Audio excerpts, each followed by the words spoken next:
I don't know how any of you guys are going and going and going. I know you gotta be at the same level of mental health as me. Every day it's something new between the fucking news and the fucking stupid Biden and stupid Trump. Experiencing the suffering, and so many people have helped, and it's like still not enough, and I don't feel like I can keep asking people for help. Hello brothers and sisters, I really hope you're all doing fine from wherever you are watching me from. Now, most of the white farmers and the white MAGA supporters are now crying out that the God of blacks has brought a spell on them. Now, most of them feel like they have been betrayed by the same government they voted in. They voted to bring back slavery, but now see it has backfired on them. And most of the people who did this are now coming out publicly to complain and calling out the black community for unity and for help. Let's watch this video, then have a really quick discussion at the end of it. Thank you so much. And this country's fucked. Every day we're spending more and more money. None of us are getting ahead. The rich people are the ones that are fucking getting ahead. I'm tired of struggling. I've done everything I can. I'm trying to be a good man. I take care of my daughter. I take care of my wife. The best I can. I can't keep going. Every day it's something new. Then on top of that, as if you're not trying to spend money, you have to. Fucking everything's expensive. I own a painting company, I still can't fucking make it. I'm fucking trying, man. I can't look at my daughter and my wife and know I'm failing.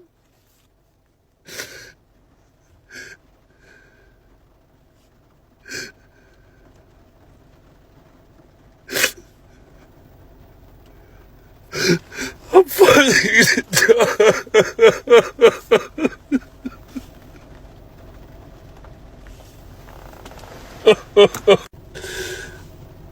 Everybody wake up. It's time to stand up. It's time to be tired of this. It's our turn to fucking eat. I want to eat. I want my family to eat. I want you guys to eat. Stand up. Let's go. Stand up, man. Let's fucking eat. I'm tired. Let's help each other. I don't care what your political affiliation is. I don't care what fucking color you are. If you are not eating and you're struggling, eat with me. Let's struggle together then. Let's be a team. Hey TikTok, I'm just on here wondering if anybody's feeling the same way I'm feeling. I'm from Illinois, and I feel like the gas prices and the electric bills and the prices of food is just so overwhelming anymore. Like, I'm wondering if anybody else is feeling like they're drowning and they can't get out. I work overtime and I cannot get above water. I mean, I literally have no gas for next week. It was either that or get a few groceries to get by. I hit my local food pantries. I'm just wondering if anybody else feels like they're drowning.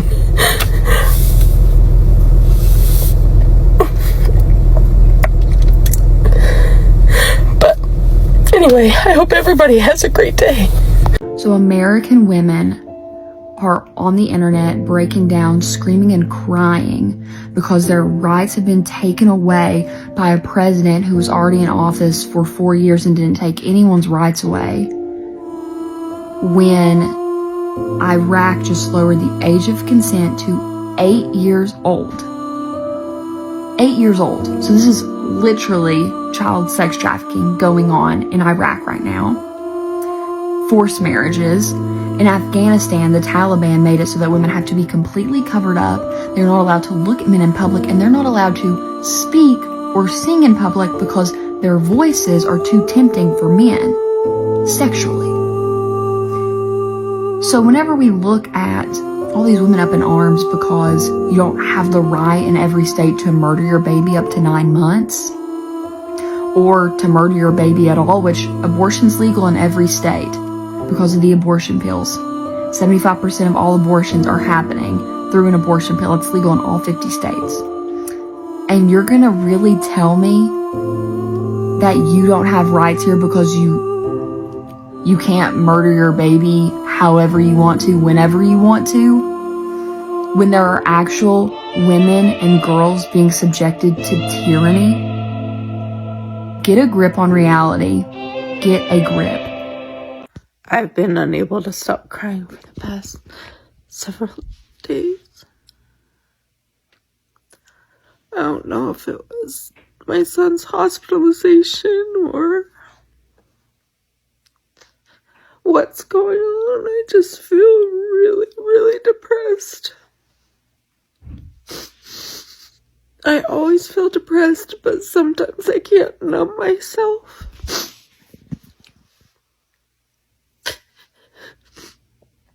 It's hard to come home. My house is all torn up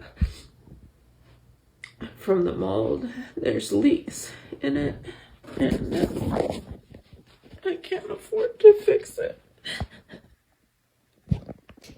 I just feel like nothing ever goes my way.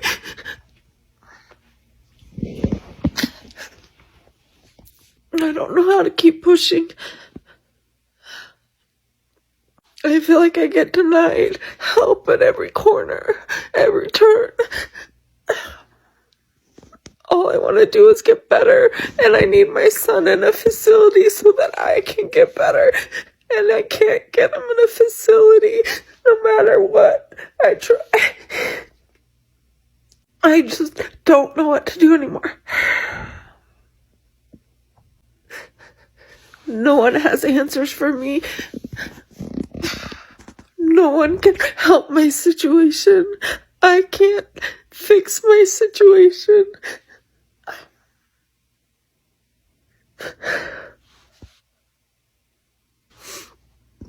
How do you keep pushing when you have nothing left?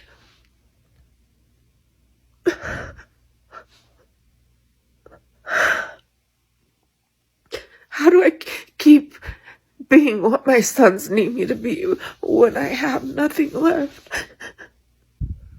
I know I'm a talented person. I know I have a lot of things to offer the world, and I just can't do it. I'm just so stuck. My heart hurts so much. It's breaking. It breaks for all the people in a situation like mine. It breaks for all the people who struggle to survive and just can't. I mourn for all the human lives that just their society or culture or whoever's around them just doesn't value their life. I hate that some people's lives get valued more than others.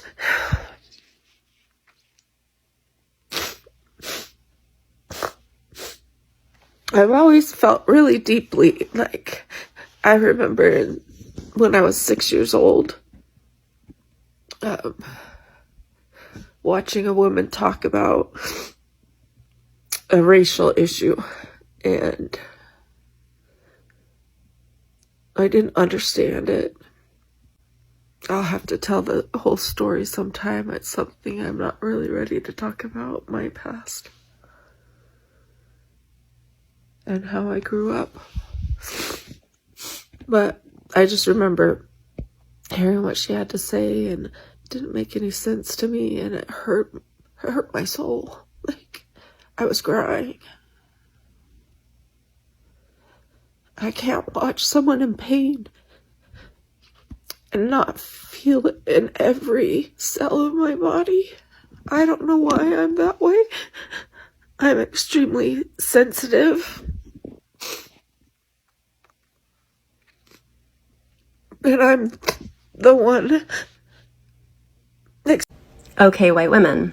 Let's talk about white women tears and why emotional regulation is ally work, is anti-racist work.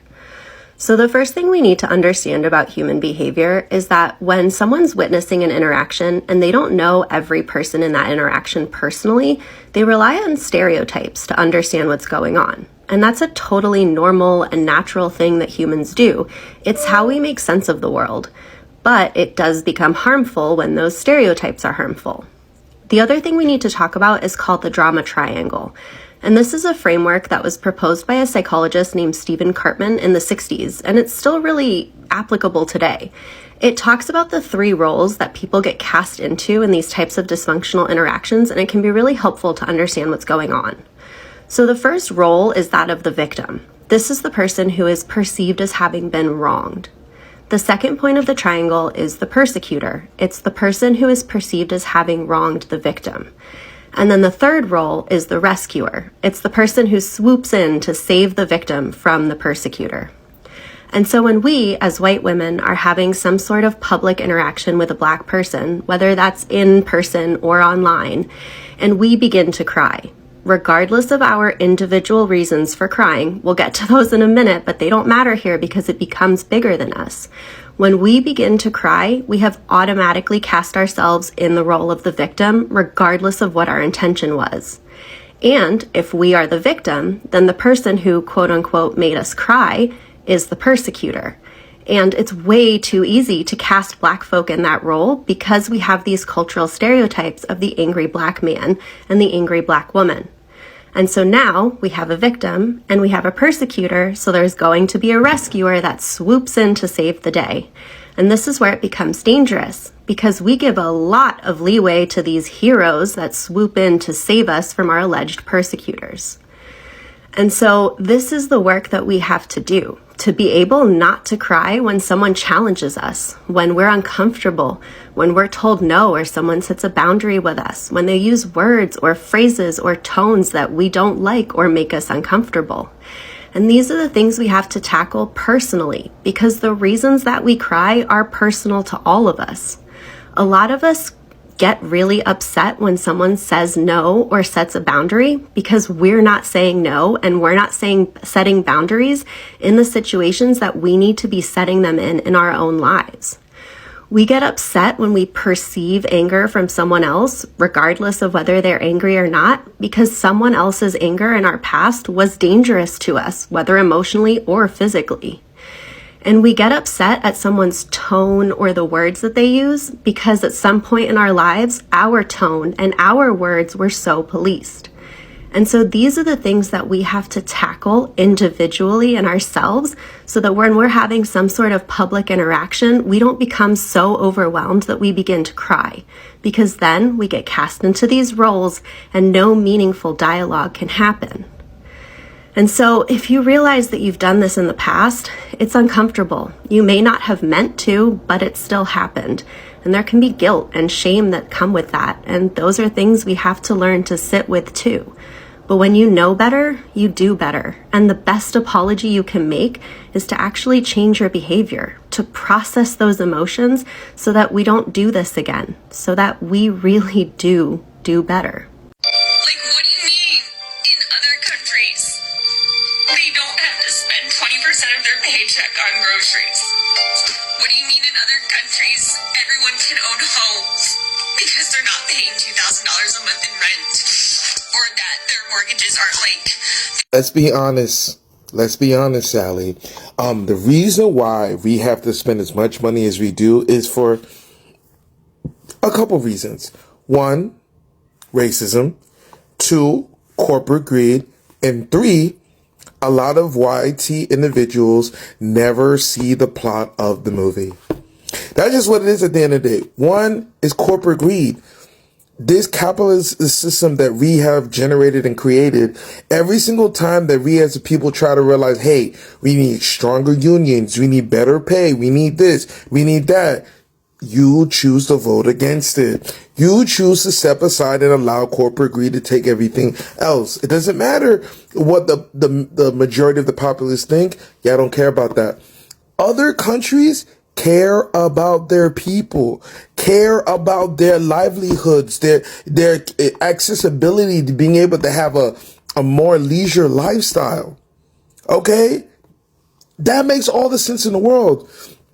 For you to cry and not understand where you are in the position that you are in doesn't make sense to me. We could have had free healthcare, universal healthcare since the 60s. You know why that never happened? It's because of racism.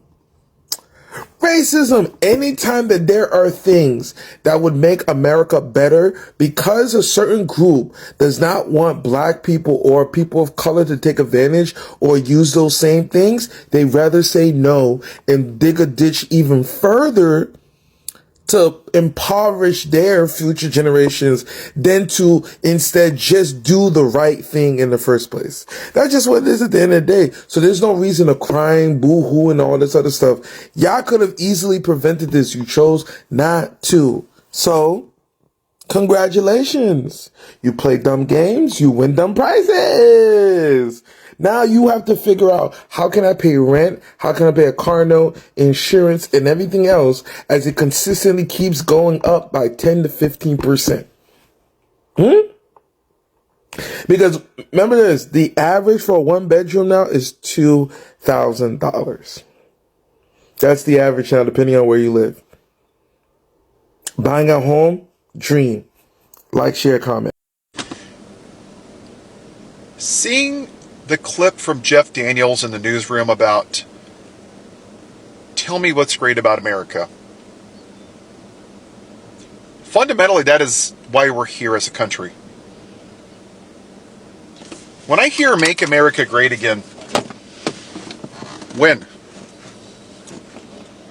Let's review America. Let's look at its greatness, shall we? We started off by genociding the Native Americans by the millions, whose land was rightfully theirs. We just took it from them, and we didn't value their lives.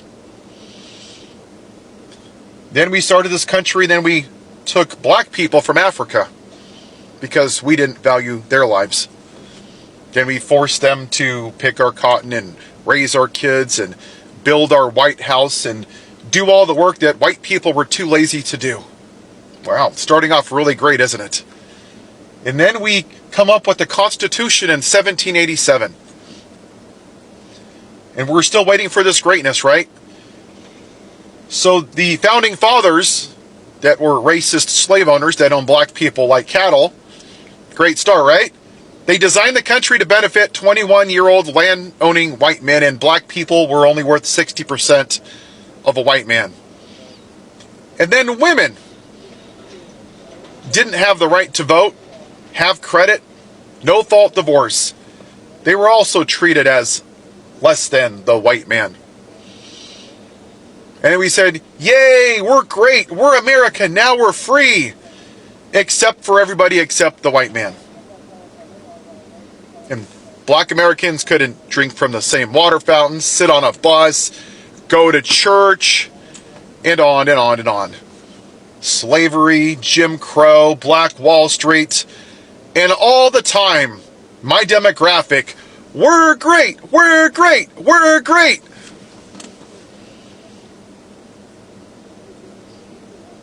Then you fast forward to 2024.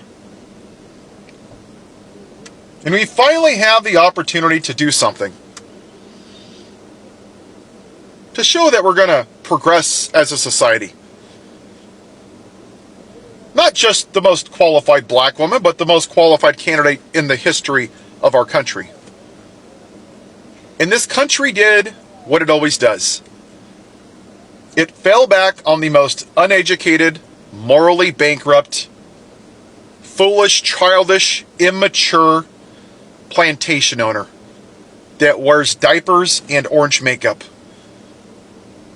Because that's what America wants.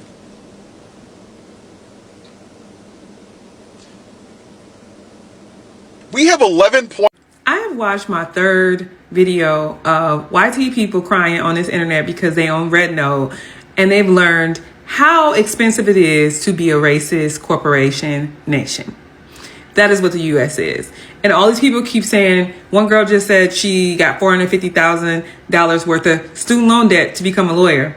And it costs like $800 to go to law school a year in China. A year, y'all. So let me give y'all a little bit of a history lesson for my YT people who are just awakening to the world that black people have told y'all has existed since they so-called let us go, right? We have told you racism is expensive. It's so expensive because you guys used to have free college. Racism brought about college being the cost that it is. We could never get to free universal health care because black people would receive it. Racism is expensive. You guys got rid of all of the free parks and pools and programs once the Civil Rights Act was passed. This was America's downfall. The Civil Rights Act. Being civil was y'all downfall. And y'all crying on the internet for what? We told you. You had to go to China. Your citizens, your fellow citizens, because you never paid attention and you never really saw us as fellow citizens. So you had to get somebody in China to tell you, this is crazy. This is ridiculous. This is unacceptable. You shouldn't accept it. You shouldn't tolerate it. No, you needed someone else to tell you. How does it feel to know your country bet on racism over everything else? Technology advancement. China looks like a futuristic movie, but it ain't the futuristic movie. It's reality. And we are in an oligarchy, right? Oligarch. And, well, not we. Because I find it so funny. A lot of these videos, all of these creators get on here talking about some we. They all speak French now. Because black people have been known this. And every time I see one of those videos, I'm commenting, black people told you this for centuries, that this was wrong, that being able to just completely control people, ignore their rights as citizens was dangerous territory. And because it wasn't happening to you, or you thought it wasn't happening to you, because I don't know, y'all ain't never been on a plane to another country to prove that America isn't the greatest nation on earth. It's just not, you know. It's the most controlled, it's the most manipulative, it's the most marketable. I will say we're like, the US is number one at marketing, which is lying, you know, in their case, because they're not offering anything. How are you the greatest nation? You greatest at locking people up? Greatest at debt? Greatest at uneducated of your majority population? Because black women are the most educated here. Police brutality? What are y'all great at? Oh, giving money to government, military. That's what we great at. And I don't even know how great we're going to be at that. Look who they trying to get in charge of it. That ain't going to last. I say this to say, if you're watching this video at this point, do the work. Because we're not going to. We did it already. But I'm glad y'all learning that y'all already are slaves and been slaves. Now you're just slaves that know you're slaves. It reminds me of a movie called The Girl with All the Gifts. Now, I've always said that racism is super expensive. Those who practice it, they go miles away. They use more than they should have used to see racism taking place. Now, most people, including MAGA supporters, most of them are realizing that racism is so expensive. They went to the ballot to vote for this. They went to vote for a system not because it is working or it will work for them, just because it had some policies that were going to affect some people who they don't like. The identity politics part of it is whatever I do not understand. And most of them are now realizing that racism is so much expensive. It has cost them more than they should have. Their lives are on the line. Nothing is working for them. Tariffs are hitting them from left, right to the center. Everything that they hoped for is collapsing. Everything that they thought they were going to get and everything that they thought was going to happen is collapsing. They voted for deportations. On the black community, maybe it has failed. It has backfired. The deportation that is happening with the ICE raids that are taking place, most of the people who used to work in their farms have been raided and deported outside the country. Those who have remained in the country are not willing to work for them in the farms. How much or up to when are we going to see these things happening? That people go to vote not because of the policies. They go to vote for the policies that affect those that they consider their foes or enemies. Look at the situation right now. Most of them are crying out. Tariffs are hitting them so hard. Their crops are rotting and going bad in the fields. No workers are showing out. They have no labor. They are making huge losses. All this can be attributed to the fact that most people who are racist, in a way, they've always have it expensive. Racism is so much expensive.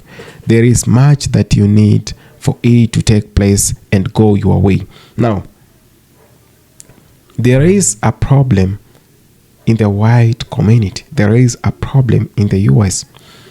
Most of the people have grown in an environment where they were told these type of people or this race or this and this are bad.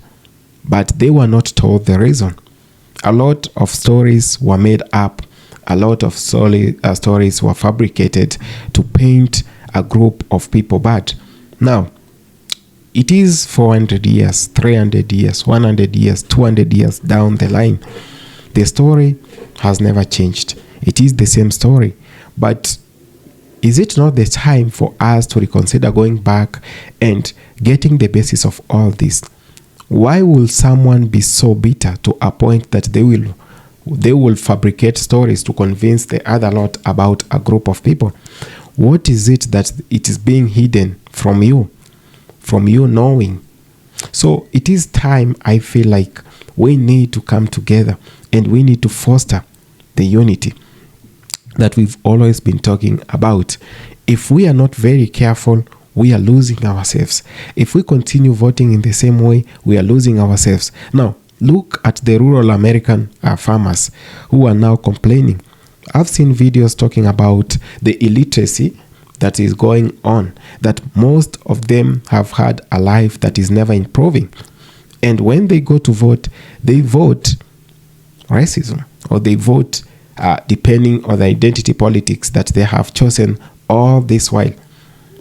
Mind you, most of these people are the ones who are being affected when things do not work out to be well, or when things go south. If something is not done, brothers and sisters, we are going down the trench and nothing is going to work for us.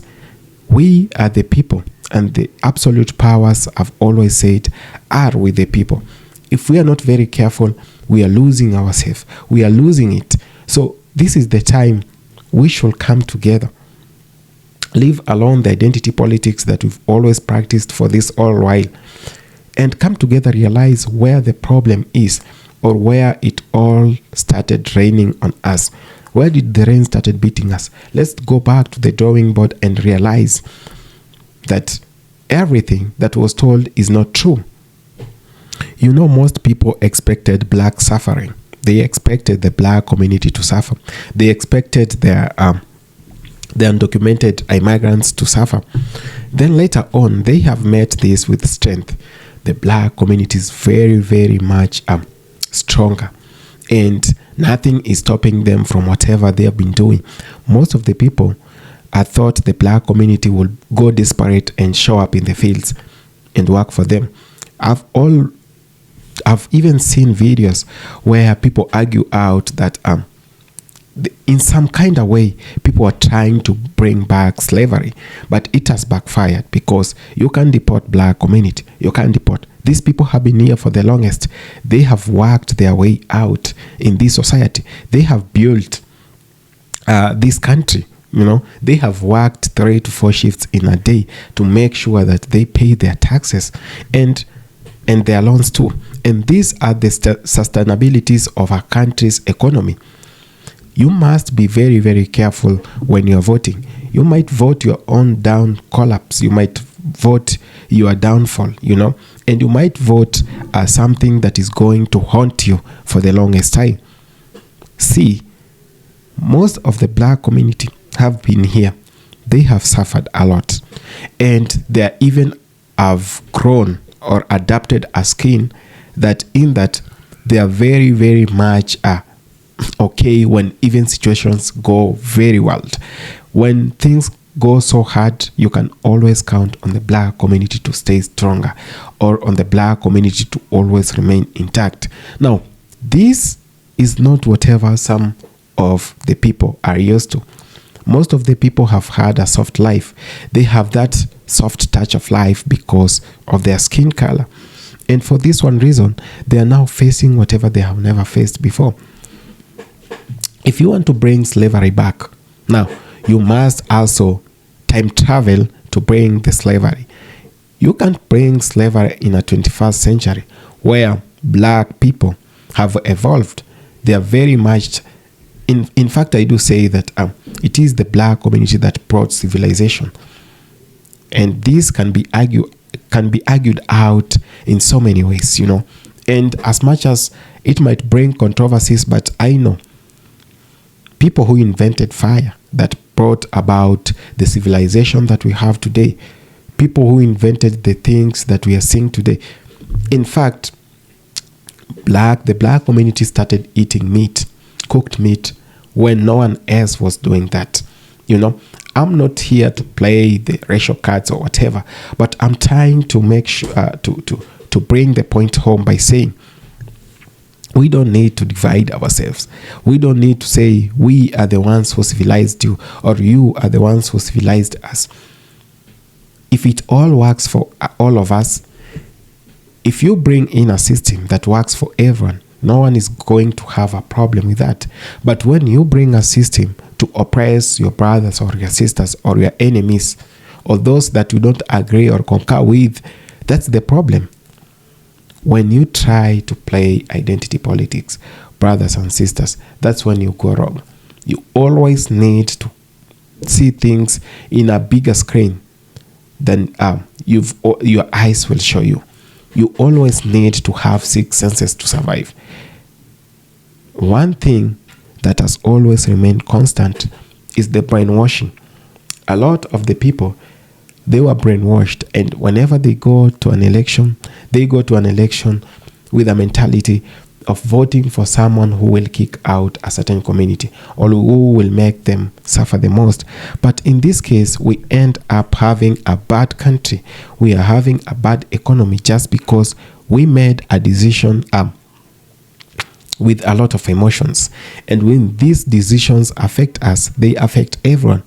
And when these policies come to pass, they affect everyone. Now, most of the people who voted are the ones who are now complaining. And they always ask themselves, why are the black community not complaining? You voted for the same thing that you're complaining about.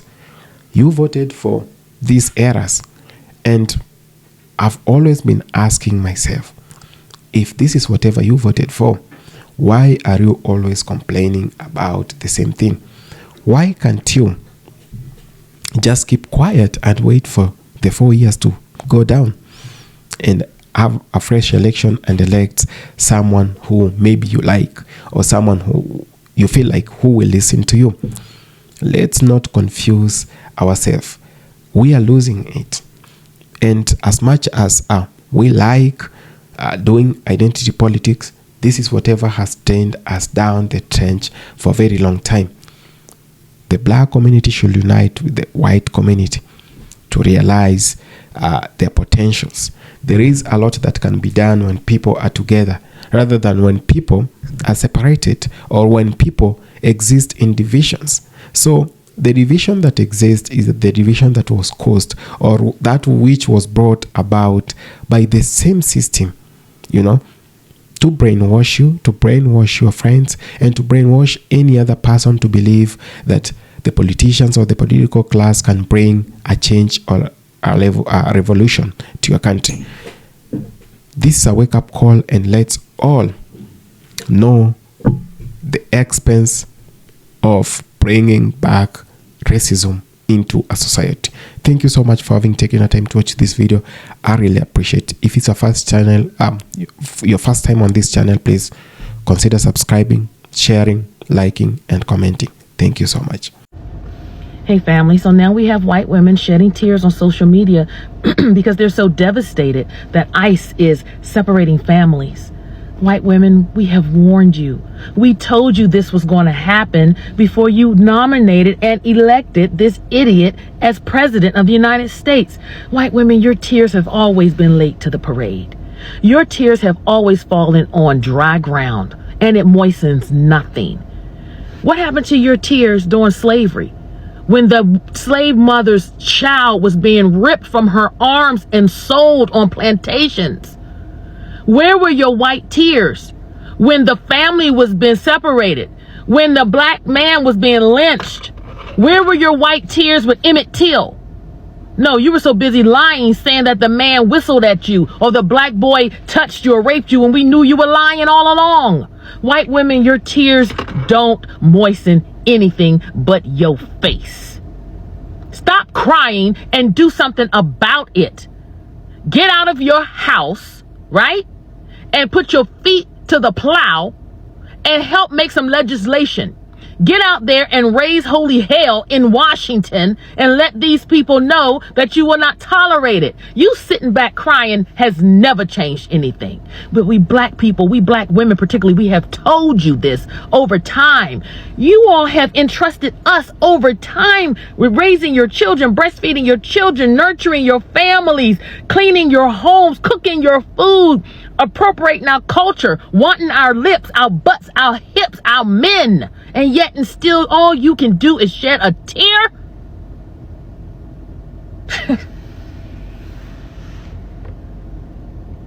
White women, you are so complicit. You are so complicit. How do you sleep at night? I'm serious. Like, how do you actually sleep at night?